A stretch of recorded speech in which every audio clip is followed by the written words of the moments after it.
Welcome to the Pasanta Medica. পাসান্ত মেডিকাতে আপনাদের সবাইকে স্বাগতম জানাই। বন্ধুরা, আজকের আবারও একটা নতুন মেডিসিন নিয়ে আলোচনা করতে চলেছি। বন্ধুরা, আজকের এই ভিডিওটি খুবই গুরুত্বপূর্ণ হতে চলেছে, আর তাদের জন্য আরও বেশি গুরুত্বপূর্ণ যারা এমন অনেক মানুষ আছে তাদের প্রতিনিয়ত গ্যাসের সমস্যা হয় এবং খাবার পরে অনেক সময় হজমের সমস্যা হয়, বদ হজম। তো এরকম সমস্যাতে তারা অনেক রকমের মেডিসিন খেয়েছে, সিরাপ খেয়েছে, তাতে কোনো সমাধান হয়নি। তো তার জন্য আজকের আমি এই মেডিসিনের ভিডিওটি আমি আপনাদের সামনে নিয়ে এসেছি। সেই জন্য এই ভিডিওটি বুঝতে হলে অবশ্যই লাস্ট পর্যন্ত দেখা দরকার, নাহলে আপনি অনেক কিছু মিস করবেন। তো চলুন এবার আমরা দেখে নেব এই মেডিসিনটির এক এক করে বিস্তারিত বিবরণ।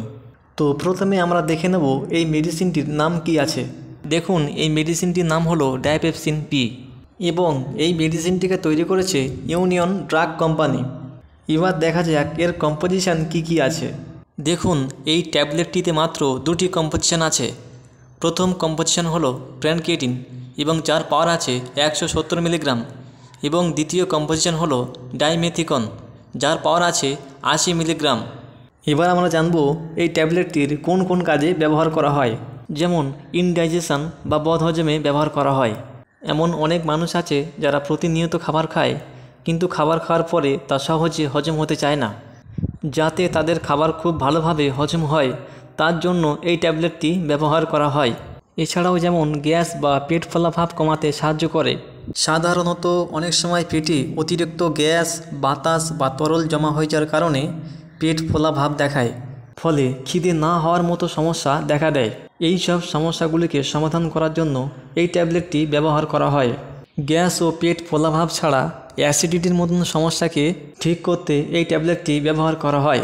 আবার অনেক সময় আমাদের লিভার বা প্যানক্রিয়াস থেকে যেসব এনজাইম নিঃসৃত হয় সেগুলো কম নিঃসৃত হলে আমাদের খাবার হজম হতে চায় না। এই সমস্যাকে সমাধান করার জন্য এই ট্যাবলেটটি ব্যবহার করা হয়। আবার এমন অনেক রোগী আছে যাদের লিভারের সমস্যার কারণে অপারেশন হয়েছে।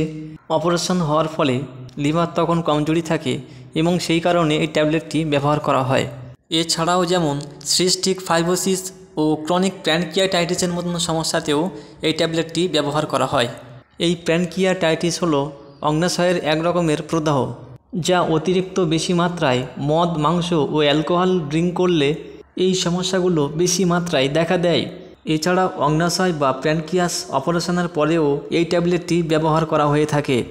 এছাড়া যেমন অ্যাবডোমিনাল পেইন বা পেটে ব্যথার মতন সমস্যাকে দূর করতে সাহায্য করে এই ট্যাবলেটটি। এই ট্যাবলেটটি শুধুমাত্র বড়রাই ব্যবহার করতে পারবে। আবার যাদের হজম শক্তি কম তাদের ক্ষেত্রে এই ট্যাবলেটটি ব্যবহার করা হয়। আপনি যদি আমাদের চ্যানেলে নতুন হয়ে থাকেন তাহলে অবশ্যই চ্যানেলটিকে সাবস্ক্রাইব করবেন। এবার আমরা দেখে নেব এই মেডিসিনটির কি সাইড এফেক্ট আছে। এই মেডিসিনটি খাওয়ার পরে অনেক সময় নোজিয়া, ভমিটিং, গা গুলানো ভাব, বমি ভাব ও অ্যালার্জির মতন সমস্যা দেখা দিতে পারে। যদি আপনার ড্রাগ অ্যালার্জি থাকে, এই ট্যাবলেটটি খাওয়ার পরে যদি অ্যালার্জি ভাব দেখা দেয় তবে অবিলম্বে এই মেডিসিনটি বন্ধ করা উচিত। যদি আপনার কোনো কিডনির সমস্যা থাকে, যদি আপনি কোনো বিষয়ে অপারেশন হয়ে থাকেন, তাহলে অবশ্যই একজন পেশাদার মেডিসিনের ডক্টরের সাথে পরামর্শ করে তারপরে এই মেডিসিনটি গ্রহণ করবেন। আপনি যদি আমাদের চ্যানেলে নতুন হয়ে থাকেন তাহলে please subscribe my channel and press the bell icon. আজকের মতো এই ভিডিওটি এখানেই শেষ করছি। দেখা হচ্ছে পরের কোনো একটা নতুন মেডিসিনের ভিডিওতে।